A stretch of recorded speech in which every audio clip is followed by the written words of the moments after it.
काश मोहब्बत भी तालीम की तरह होती। माँ बाप मार मार कर कहते करो मोहब्बत बेगैरत, यही उम्र है तेरी।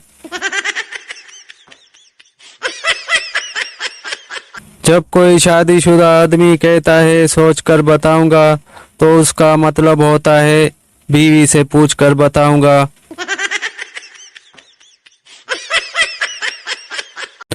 मर्द एक कान से बात सुनकर दूसरे कान से निकाल देता है, औरत दोनों कानों से सुनती है और मुंह से निकालती है।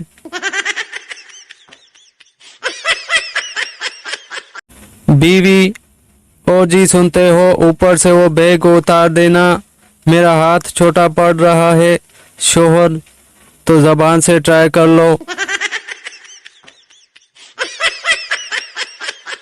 मिर्चें खाने का इतना मजा नहीं आता जितना मिर्चें लगाने का आता है।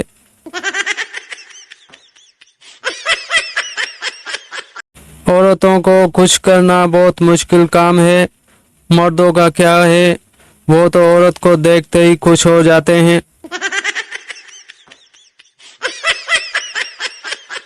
बीवी, आप बहुत भोले हैं, आपको कोई भी उल्लू बना सकता है।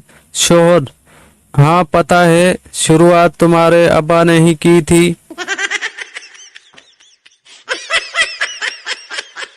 पूछा गया, मर्द को मोहब्बत कौन सी औरत से होती है?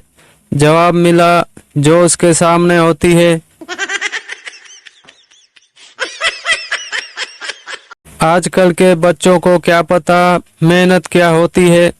हमने वो दिन भी देखे हैं जब मोबाइल में एस लिखने के लिए 7 को 4 बार दबाना पड़ता था।